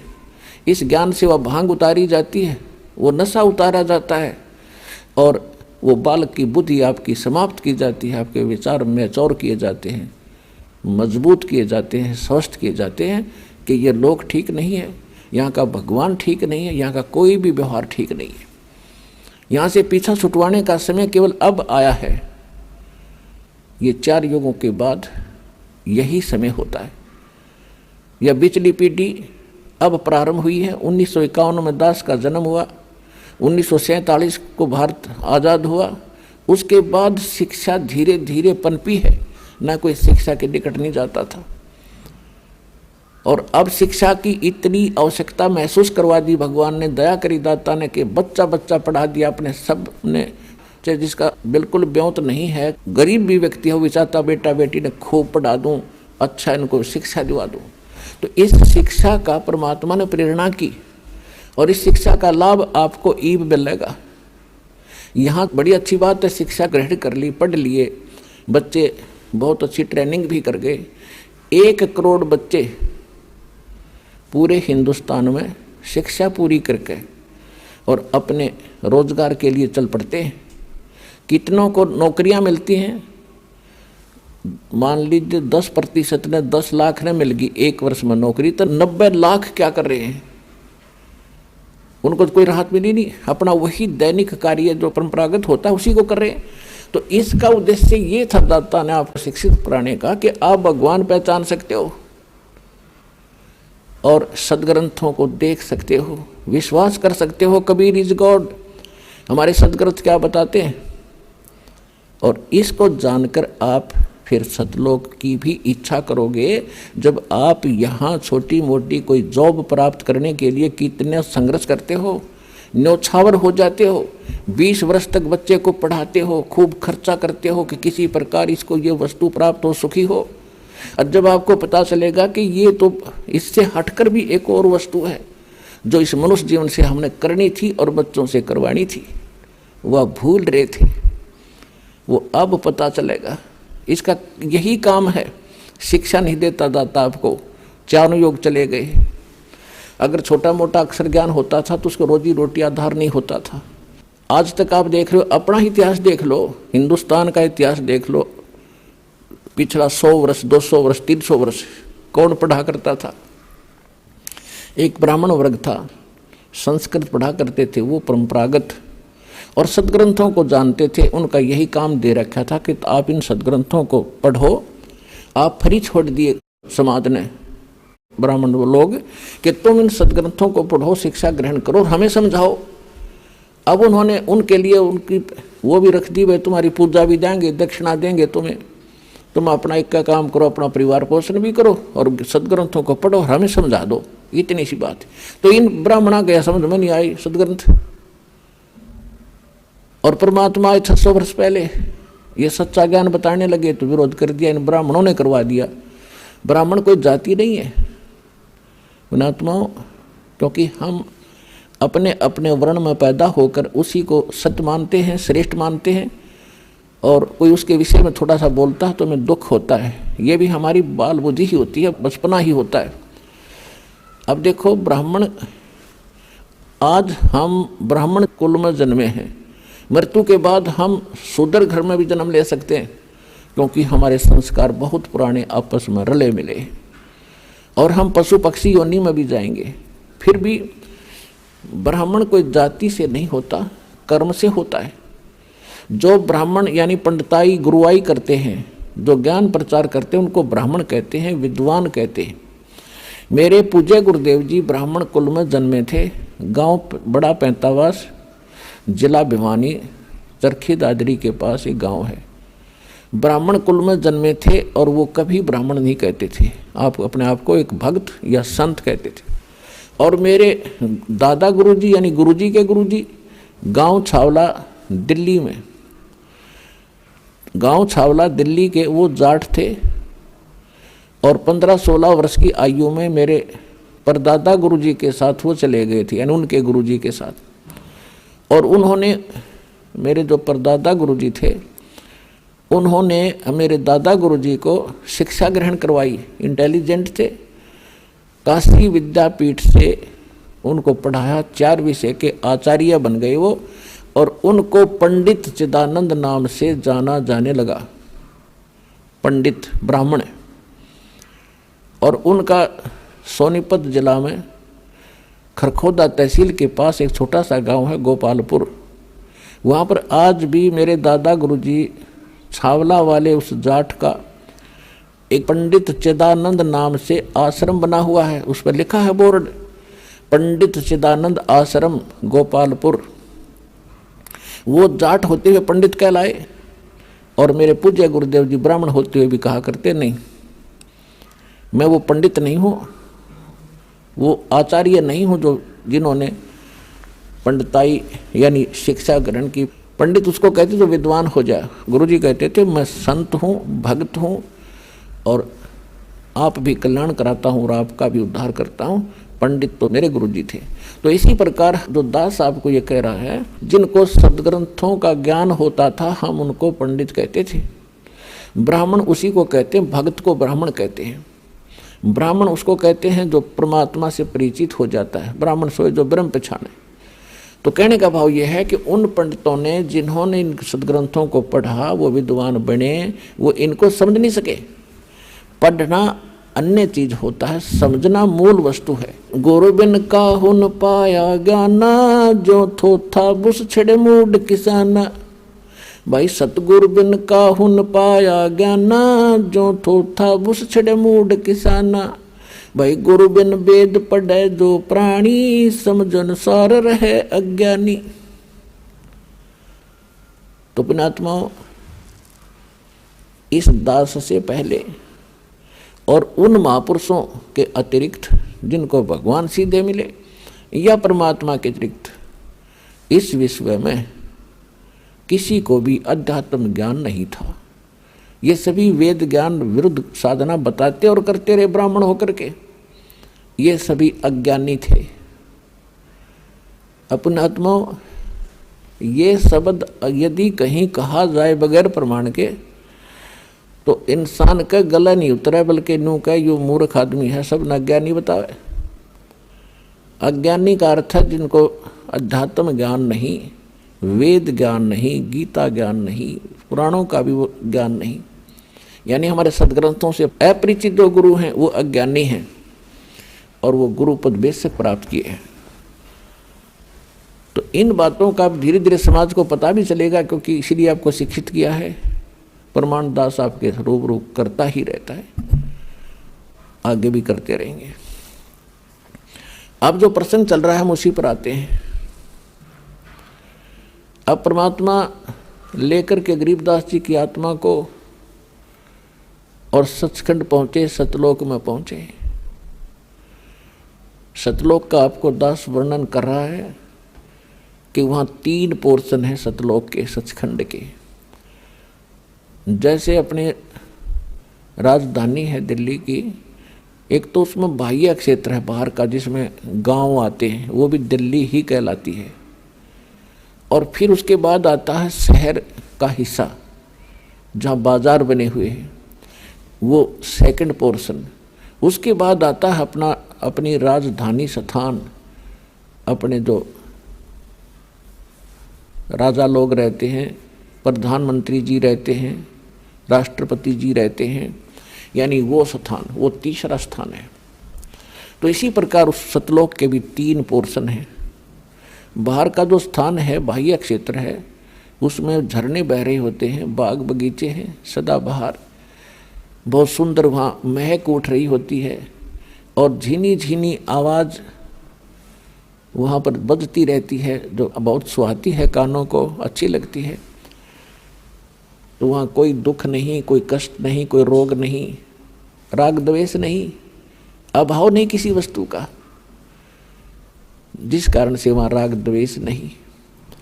और सबको एक जैसा शरीर है, सबको एक जैसा ही वहाँ पर व्यवस्था उपलब्ध है। वहाँ कोई छोटा और बड़ा नहीं, वहाँ कोई अमीर और गरीब नहीं, वहाँ कोई शूद्र और उच्च वर्ण के नहीं, ब्राह्मण नहीं।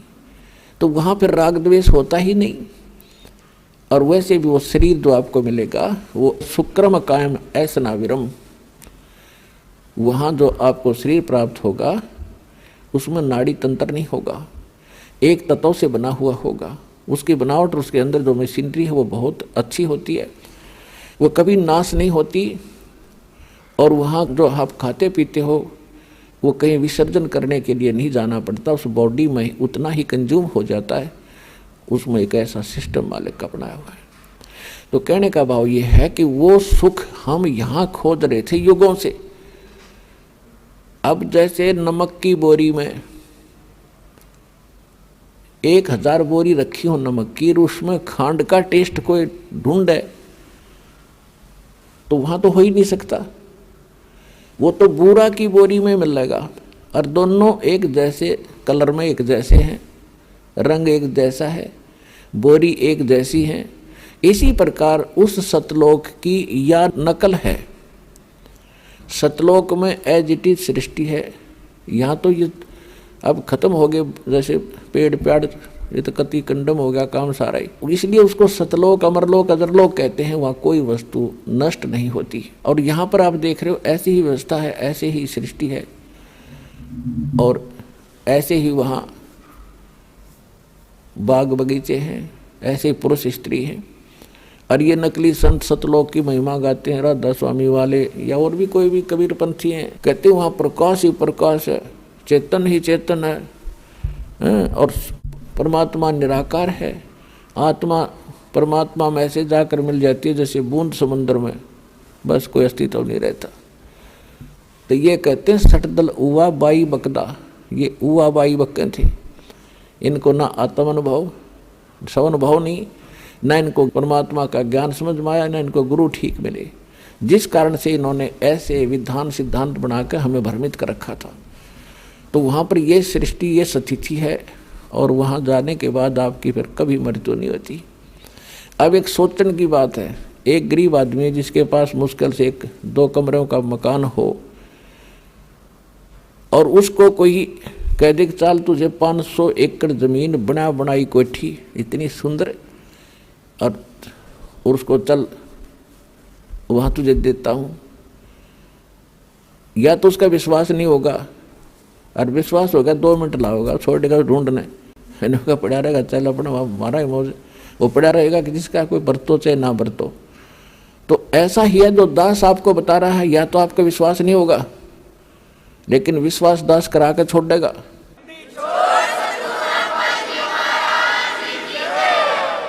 क्योंकि ये दास की बनाई हुई सेल्फ मेड स्टोरी नहीं है, ये गॉड गिवन स्पिरिचुअल नॉलेज है, परमात्मा का दिया हुआ अध्यात्म ज्ञान है।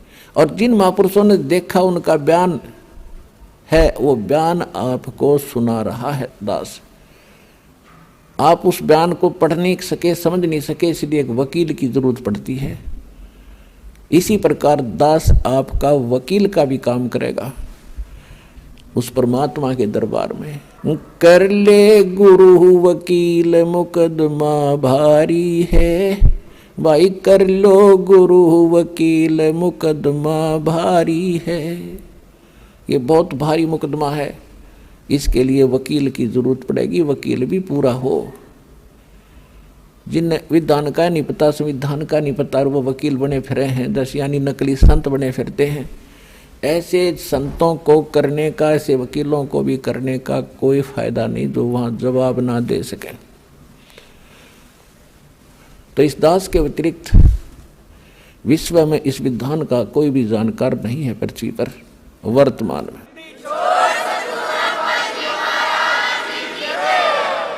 परमात्मा गरीबदास जी को लेकर गए जिंदा महात्मा के रूप में,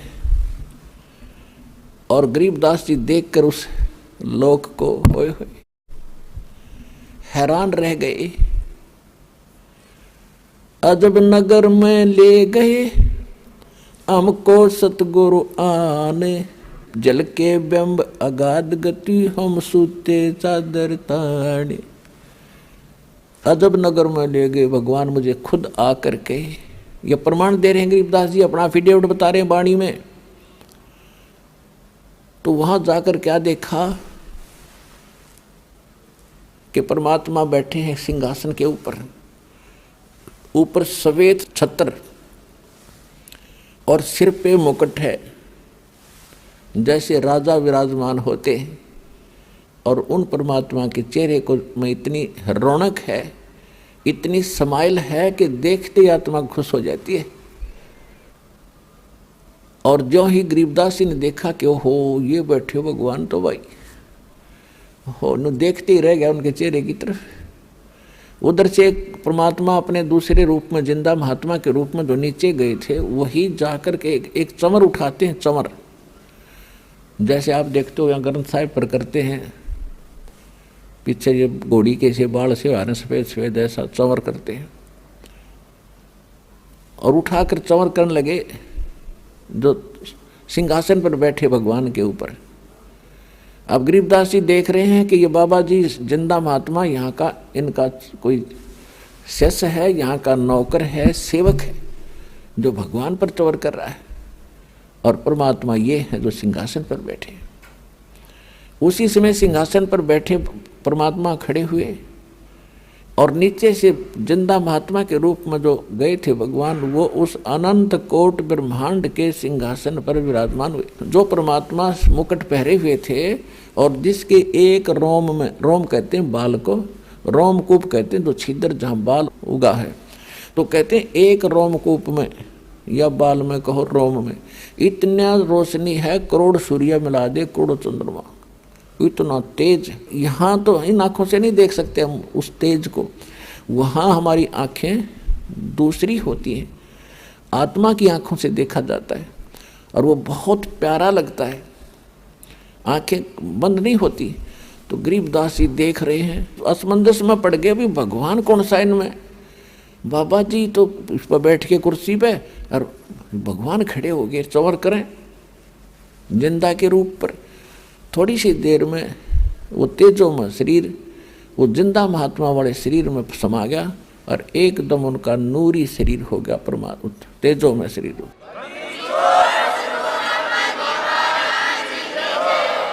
और चंवर अपने आप हवा में हो रहा है, ऐसे अब हवा में ऐसे घूम रहा है। अब गरीबदास जी असमंजस में पड़ गए, आश्चर्यचकित हुए।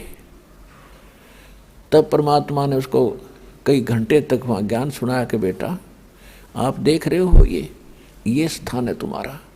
आप यहाँ रहा करते थे, चींटी तले का हाथी तक, गधे कुत्ते सुअर बने फिर रहे हो। वहाँ राजा बनकर, इंद्र बनकर, स्वर्ग में देवता बनकर आप फूले नहीं समाते हो। वो तो नरक है, वो तो कीड़े की कुंड का आकर है ना, वो स्थान है वो 21 ब्रह्मांड इस लोक की तुलना में। वो तो गरीबदास देख ही रहे थे कि सचमुच भगवान है। अब कहते हैं गरीबदास जी को मालिक ने बताया कि मैं भाई चारों युग में जाता हूँ। जो उन्होंने उनको कथा सुनाई सारी, वो ज्यों की तो गरीबदास जी ने आकर नीचे बोली और वह नो की नो लिखवा दी गई। तो कहा कि मैं काशी में धानक रूप में रहा करता था, वहाँ दिखा करता, लोगों को कपड़ा बुनता, और मैं एक एक दिन बेटा हजार हजार जगह प्रकट होकर और तेरे भाई बहनों को ज्ञान सुनाया करता। लेकिन वो तो इतने अंधे हो लिए, इस काल की भांग पिए पड़े हैं भाई, उनकी आंखें नहीं खुलती। मैं रोवत हूँ सृष्टि को, सृष्टि रोवे मोहे, गरीबदास इस योग को हो समझ न सकता कोई।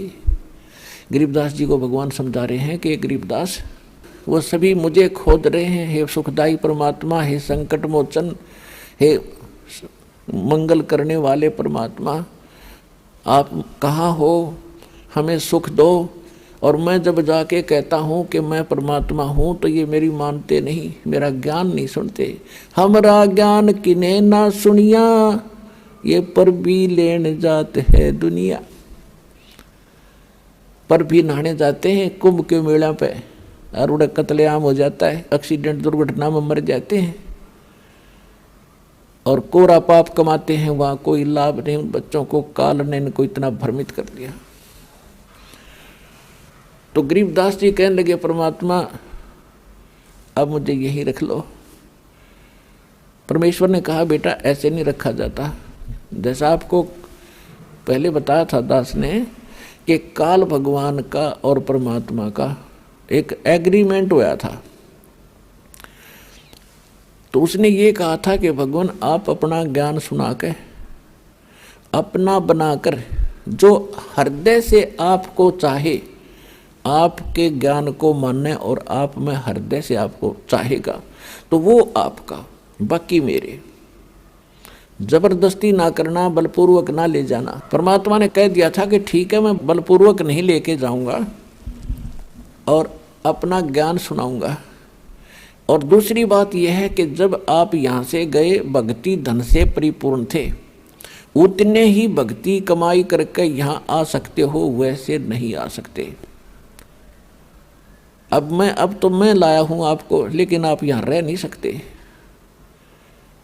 अब बालक थे, आंखों में आंसू भर आए, क्योंकि वहाँ जाने के बाद पता चलता ये क्या है, ये तो नरक दिखाई देता। यहाँ का चाहे सारी पृथ्वी का राजा हो, कति नरक दिखाई देता उस सुख की तुलना में। तो परमात्मा ने कहा कि बेटा तू चिंता ना कर, मैं तेरे साथ रहूँगा और ये ऐसा मंत्र दूंगा, जल्दी ही आप भक्ति युक्त हो जाओगे।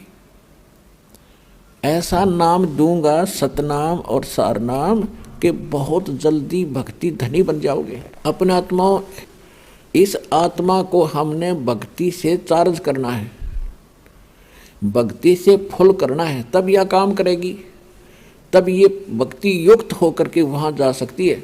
जैसे एक तो साइकिल में हवा भरा कर हाथ से पंप चला के वो एक छोटी सी ट्यूब में डाल सकते हैं, उसमें टायर में नहीं भर सकते उससे, और लगे रहेंगे तो काफ़ी समय लगेगा। मन 3-4 दिन 10 दिन लग जाए उसमें, अगर उसी से को पचा। लेकिन वो तरीका नहीं है ट्रक की टायर में हवा भरने का, उसके लिए तो एक प्रेशर चला हुआ है, उससे भरी जाएगी वह, और मिनट में भर दो।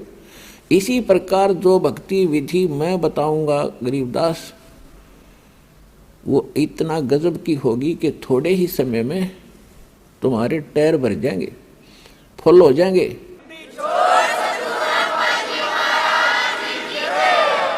और फिर कितना लोड धर के चल पड़ी हो, ककार उठा देंगे वह। तो जब भक्ति युक्त आत्मा हो जाएगी फिर इसने कोई रोक नहीं सकता। आस्था वहाँ हो जहाँ आशा तहाँ बासा होई।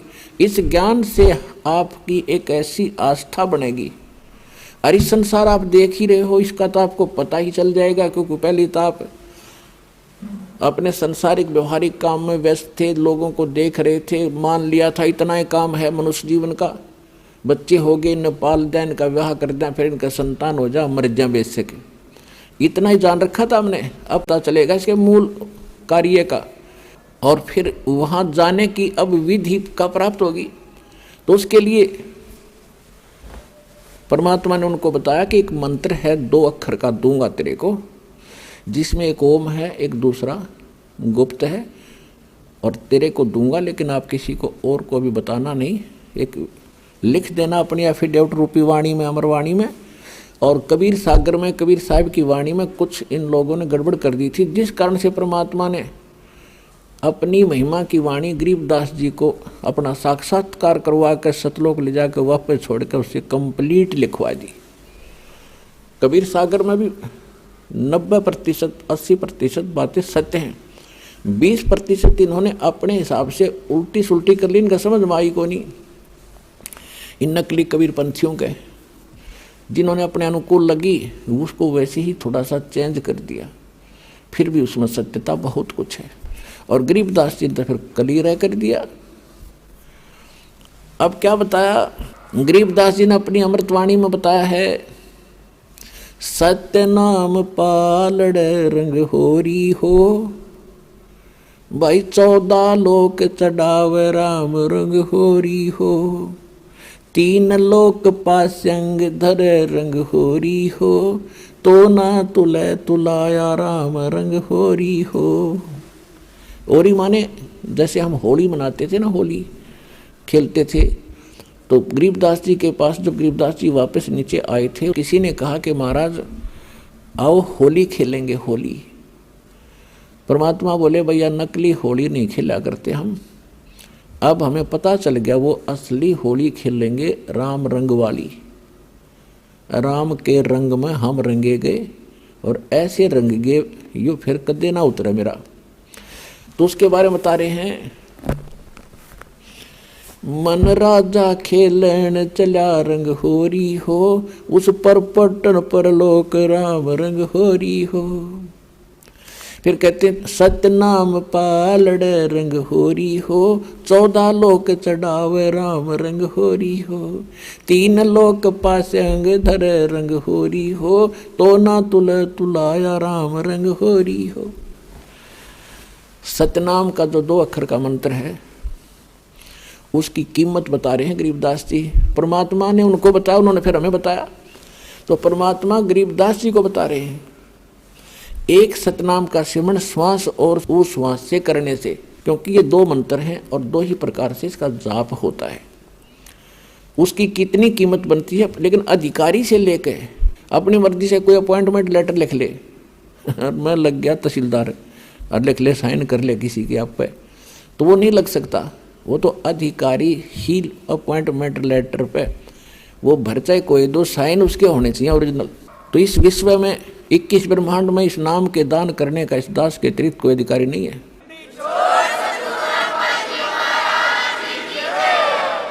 और यदि कोई नकली इस दास से ये मंत्र सभी प्राप्त करके और अपने आप दुकान खोल कर बैठ गया, नाम देने लग गया किसी को, तो सबसे बड़ा दुश्मन है मानव समाज का, अपना नाश करेगा और 100-200 हज़ार को और खराब करके उनका भार भी सिर पर धर लेगा। तो उनसे भी सावधान रहना है, ऐसे नकलियों से बचना है और बचाना है अपने भाई बहनों को, मानना उनको प्यार से। देखो यूँ मार्ग है प्यार का, इसमें धक्का नहीं चलेगा, भगवान का अनुबंध है, उस काल के साथ एक एग्रीमेंट है कि ज़बरदस्ती ना करना। तो आपने इस फार्मूले को अपनाना है, ज़बरदस्ती नहीं करना, प्यार से समझाना अवश्य, चाहे कोई गाली दे आपने बुरा बोला है।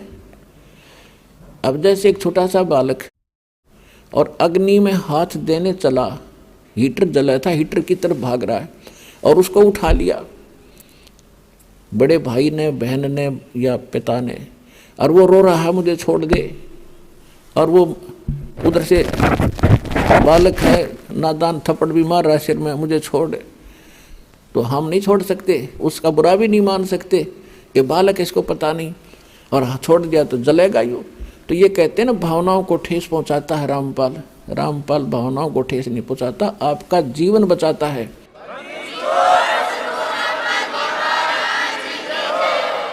अब प्रारंभ में जब ये ज्ञान धीरे धीरे प्रचार शुरू किया, टीवी माध्यम से जाने लगा, तो भक्तों के पास अनजान लोगों के ऐसे बुरे फोन आते थे, गालियां देते थे, तुम क्या कह रहे हो, ब्रह्मा विष्णु महेश को नासवान बता रहे हो, तुम्हें ये कर देंगे वो कर देंगे।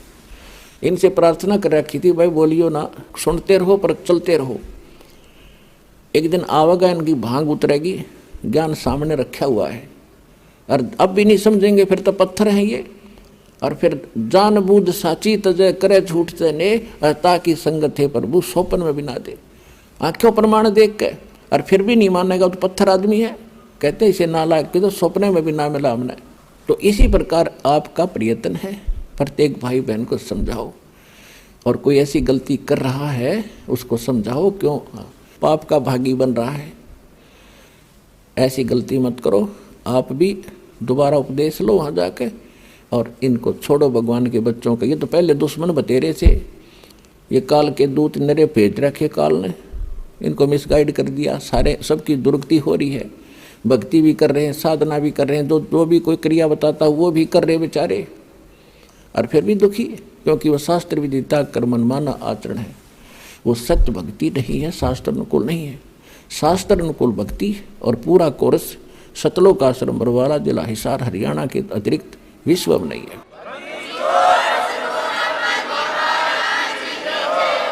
तो प्रसंग चल रहा है कि एक सतनाम के जाप को अधिकारी इस दास से प्राप्त करके एक भी सांस अपने स्वरित और निरत मन और पवन इन चारों पदार्थों को एकत्रित करके लेना है।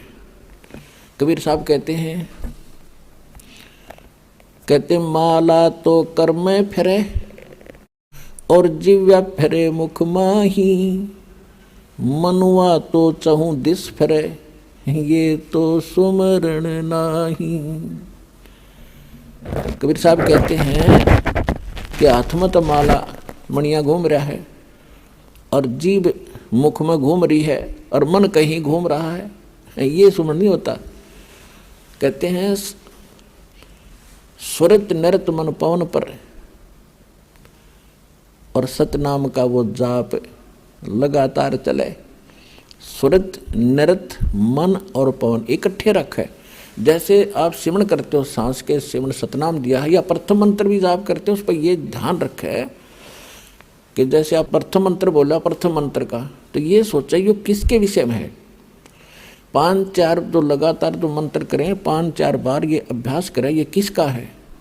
और उसके बाद बेशक शीघ्र करो, लेकिन ये ध्यान रहे मैं बोल क्या रहा हूँ। अब बोलते हो सत सुकृत अवगत कबीर, तो फिर इस क्या बोल रहा हूँ ये शब्द है, इस शब्द के साथ इस चित्त यानी मन को लगाना है, और ध्यान रहे कि मैं क्या बोल रहा हूँ, कौन से अक्षर का उच्चारण कर रहा हूँ। तो इसमें स्वरित और नृत अपने आप रहेगी कि किस जाप को कर रहा हूँ। स्वरित नृत मन और पवन। पवन माने वायु, जो श्वास के सिमरण से संबंधित है। ये कि इस पर श्वास जब जाप करो तो इसके साथ ये सांस भी ध्यान हो कि मैं बाहर कौन सा छोड़ रहा हूँ, अंदर कौन सा ले रहा हूँ, और कौन मंत्र का उच्चारण कर रहा हूँ। ये आपकी सुरत और नृत्य में रहना चाहिए। मैं के बोलूँ हूँ, अपनी सुरती उस पर लाए रखे। सुरती समझो आत्मा के कान हैं, और नृत्य जो है आत्मा की आंखें हैं, ऐसा समझ कर दो। अब जैसे सुमन करते हो तो क्या मैं बाहर छोड़ रहा हूँ, कौन से मंत्र का उच्चारण अपने आप होता, श्वास से महसूस होता मैं क्या बोल रहा हूँ, उस पर ध्यान रहे अंदर क्या ले रहा हूँ। तो ये सुमन बने आपका ध्यान कहीं और श्वास करें जाओ खेचम खेचा, इससे कोई लाभ नहीं। स्वरित नृत्य उस पर लगी रहे, मैं क्या बाहर छोड़ रहा हूँ, क्या अंदर ले रहा हूँ, या प्रथम मंत्र में किस किस जाप को कर रहा हूँ। जब जल्दी करते हो, क्योंकि स्वाभाविक हो जाता है, जल्दी करना पड़ता है। तो उसमें ये सोचो मैं बोल के रहा हूँ, पहले तो ये पता हो कि किस किस का जाप है। ये 2-4 बार अभ्यास करके फिर बेसिक केवल शब्द पर ही ध्यान रख सकते हो। के बोल रहा हूँ, कौन सा मंत्र बोल रहा हूँ, हरियम बोल रहा हूँ, किलियम बोल रहा हूँ, उस पर ध्यान रहे। तो उस पर जरूर रहना चाहिए, वो नहीं मारा फेरे जाओ। तो ऐसे ही इस सतनाम पर बात चल रही है कि सतनाम पालड़े, तराजू के एक पलड़े में ऐसे किया हुआ श्वास उश्वास सुरत नृत और मन और श्वास के साथ किया हुआ एक श्वास के सिमरण की, ओनली एक मंत्र, सांस बाहर छोड़ा और अंदर ले लिया, पूरा हो गया एक मंत्र। इस एक मंत्र के जाप को तराजू के एक पालड़े में रख दो, उसकी कीमत। और दूसरे पलड़े में 14 लोक, विष्णु का लोक, शिव का लोक और ब्रह्मा जी का लोक, धर्मराज का लोक, नीचे के यताल पताल उतल सारे, और ऊपर के गोलोक और दुर्गा का लोक, ब्रह्मलोक, सपतपुरी, स्वर्ग और नरक। स्वर्ग नरक ये अलग 3 लोक न्यारे हैं। ये स्वर्ग, पृथ्वी और पाताल ये लोक अलग हैं 3, इनसे हटकर हैं। तो क्या बताया है कि ये 14 लोक उस महास्वर्ग तक दूसरे पालड़े में रखते सतनाम के श्वास के से तोलने के लिए। और 3 लोक ये पृथ्वी, पाताल और स्वर्ग लोक, ये तो पास्यंग रखा है। पास्यंग क्या होती है आजकल के एजुकेटेड बच्चों को पता नहीं, क्योंकि ये ज्ञान गूढ़ रहस्य है और अपनी लोकल लैंग्वेज में ये एक सूक्ष्म वेद है।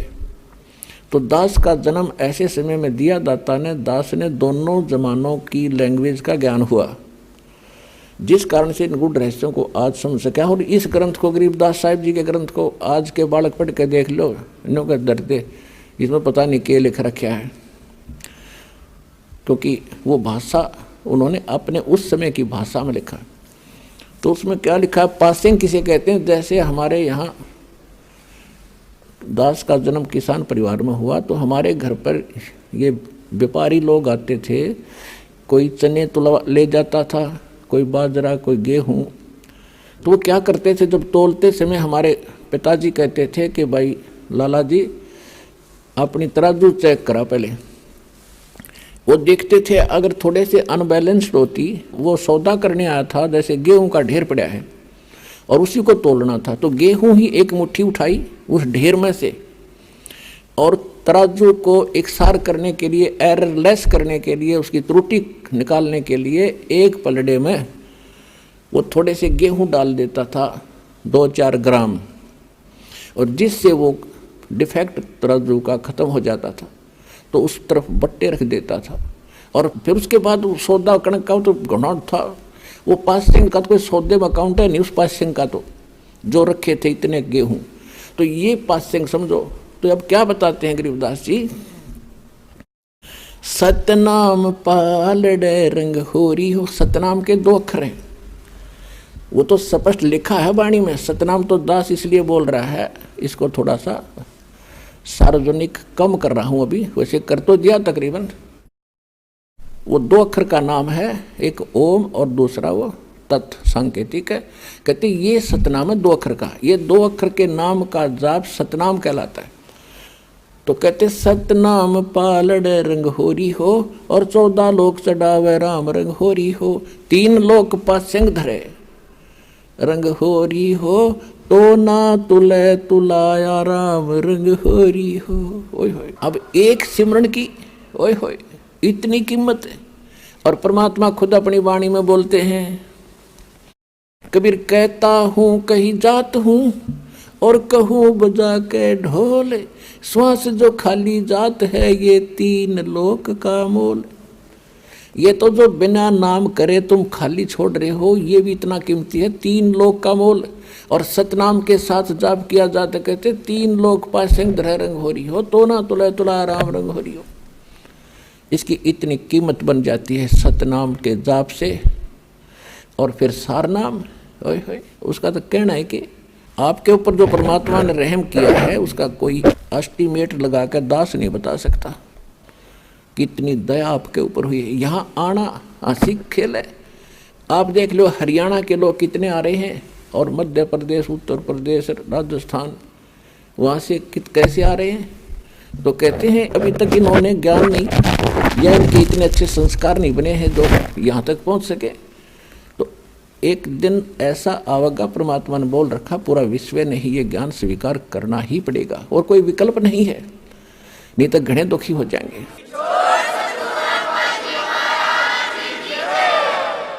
तो इस प्रकार गरीबदास जी से कहा कि बेटा तू जा, वापस जाओ आप, और इस नाम का जाप करोगे ना बहुत जल्दी भक्ति युक्त हो जाओगे। गरीबदास जी 61 वर्ष की उम्र में, 61 वर्ष रहे शरीर में, 61 वर्ष की उम्र में सब इच्छा से शरीर छोड़ा था। और फिर उसमें तो भगत पीछे पड़ गए, महाराज और रुक जाओ, बहुत और कुछ दिन रहो। 6 महीने का समय दे दिया। 6 महीने के बाद मैं नहीं रहूँगा इस लोक में भाई, मेरा काम पूरा हो गया। तो 6 महीने के बाद सबको पहले सूचित करके बता दिया था कल मैं शरीर छोड़ूंगा। उस दिन भादवा उतरते की द्वादशी को, और सन 1778 में गरीबदास जी 61 वर्ष की आयु में बैठे बैठे शरीर छोड़ के अपने चले गए थे। क्योंकि जिसने वो लोक देख लिया यहाँ रह सकता है? आपको तो वैसे तो इस ज्ञान से ही दास आपको इतना प्रेरित कर देगा कि आपकी आस्था यहाँ से हटकर 100% वहाँ लगेगी, तभी वहाँ जा सकोगे। ये नहीं है कि आप यहाँ की व्यवस्था, जैसे बच्चे हैं या भाई बहन माता पिता हैं, इनको भी प्रेरित करो, इनको भी समझाओ, साथ रखो अपने।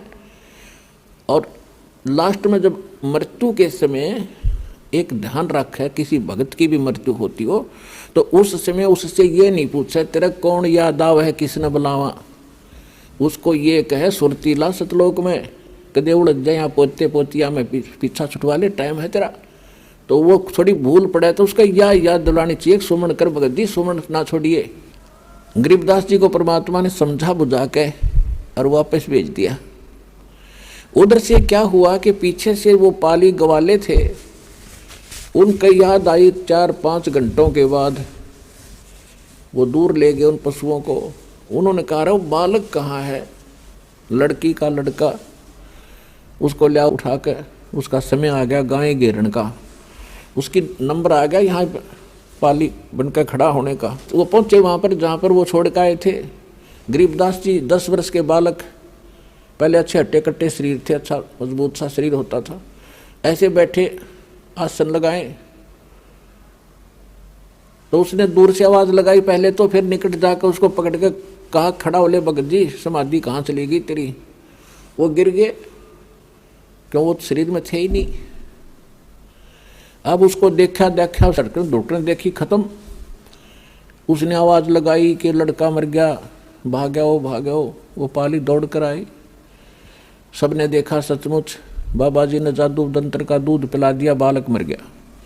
गांव में दौड़ कर आए, 1.5 किलोमीटर दूरी पर खेत था। गांव में दौड़ कर आए, गांव वालों को पता चला, माता पिता तो दोनों अचेत हो गए, बेहोश हो गए इकलौते पुत्र की मृत्यु सुनकर। क्यों 12 वर्ष के बाद उत्पन्न हुआ था, 10 वर्ष का हो चुका था, गास नहीं थी। दोनों माता पिता बेहोश हो गए बच्चे की मृत्यु सुन के। नगर के लोग जा कर के वहाँ से शव को घर पर लाए, अंतिम संस्कार के लिए चिता पर रख दिया। उधर से परमात्मा ने कहा कि जा बेटा, तेरा शरीर नाश करने वाले हैं। तो उसी समय चिता के ऊपर ही सचेत हो गए, और जो बंधन बांध रखे थे, जो बांध कर ले जाते हैं घर से, वो अपने आप टूट गए।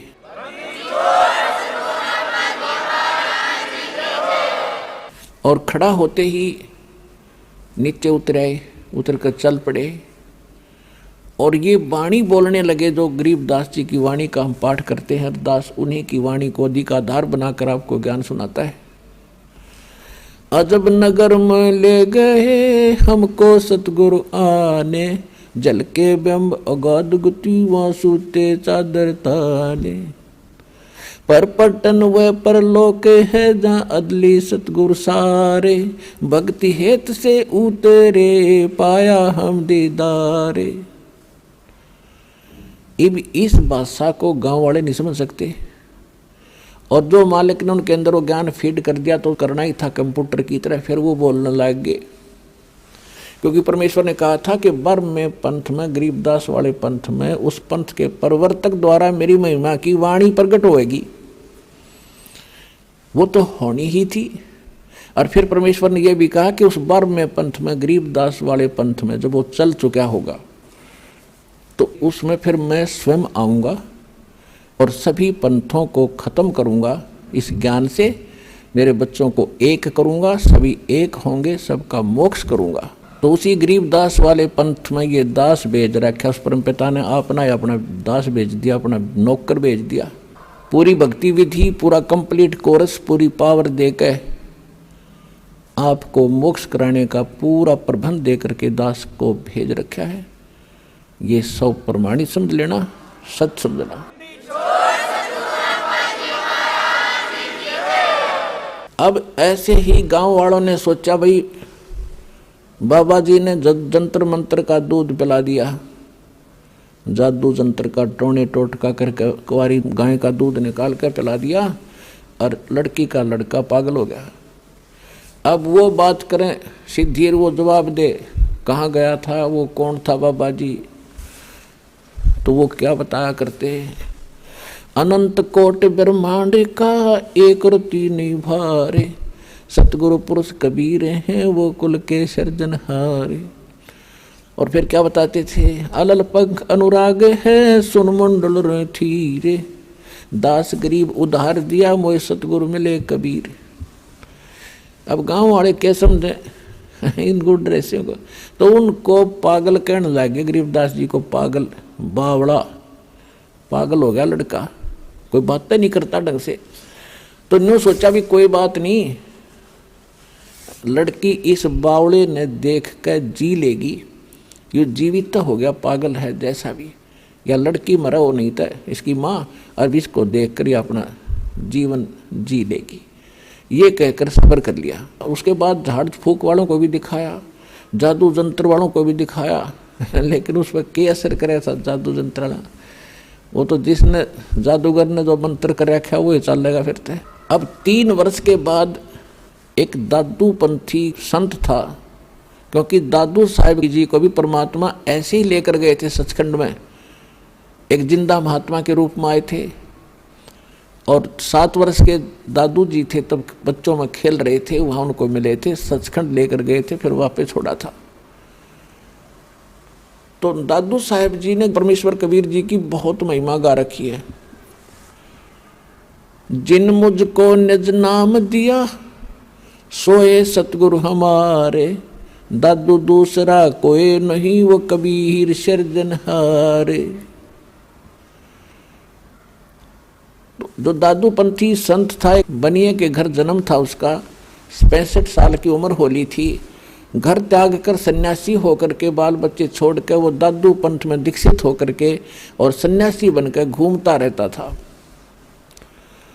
कभी किसी गांव में जाता था, सत्संग करता था, कभी ऐसे शिष्य बना रखे थे। तो छुडानी के अंदर भी उनका एक शिष्य था, उसके वहाँ रुका करते थे, साल में 2 वर्ष में उधर आने का उसका नंबर आता था।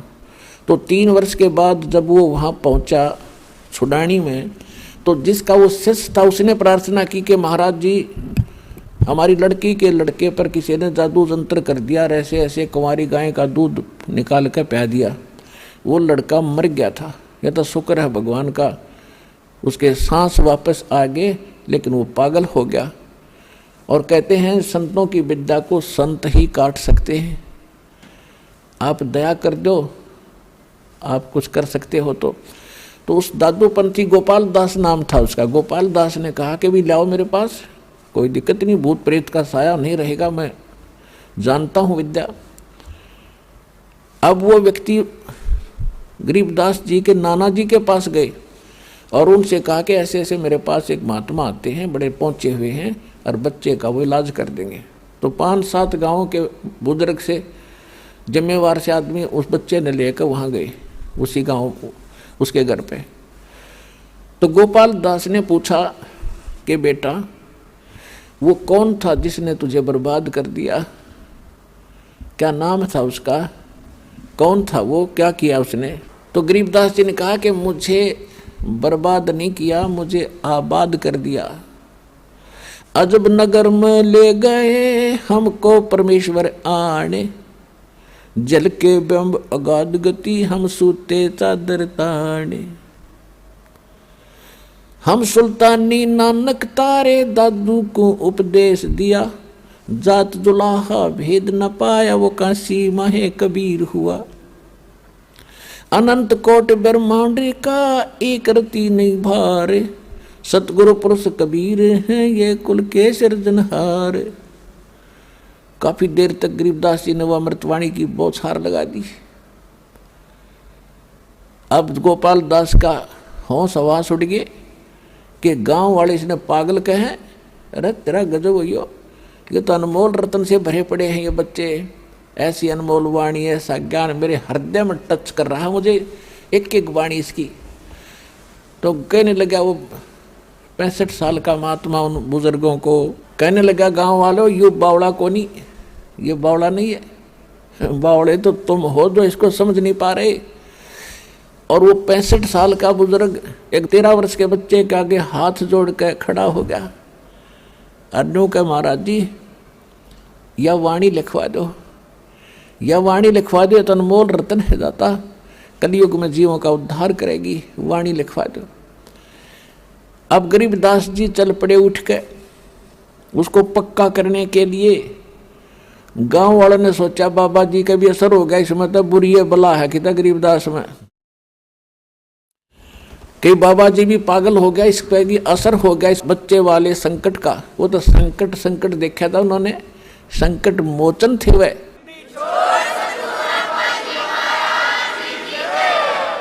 अब 3 दिन तक वो गोपाल दास उनसे विनय कर रहे हैं, जब भी मिल जाते हैं घंटा 2 घंटा उनसे प्रार्थना करते हैं, फिर उठ कर आ जाते। तीसरे दिन जब गोपाल दास जी ने विनय की तो गरीबदास जी ने कहा कि देख ले भाई महात्मा जी, अगर सारी लिख है ना मैं जो लिखवाऊँ टोटली तो बोलूँगा ना मैं बोलूँगा नहीं, सारी लिख ले, क्योंकि वो लिखना जानता था। गरीबदास जी अशिक्षित थे तो गोपाल दास लिखा करते थे, गरीबदास जी 13 वर्ष के बालक बोला करते थे। और गरीबदास जी की एक बटबेरी का बाग था, बेरी का बाग, उसमें एक जांडी का पेड़ था, वो बहुत देर तक सुरक्षित रखा भक्तों ने, अब तो वो खत्म हो गया, उसके स्थान पर वैसे यादगार सी बना रखी। तो वहाँ बैठकर लिखा करते थे, वो बोला करते थे गरीबदास जी, गोपाल दास लिखा करते थे। तो लगभग 6 महीने में उनका लेखन कार्य पूरा हुआ।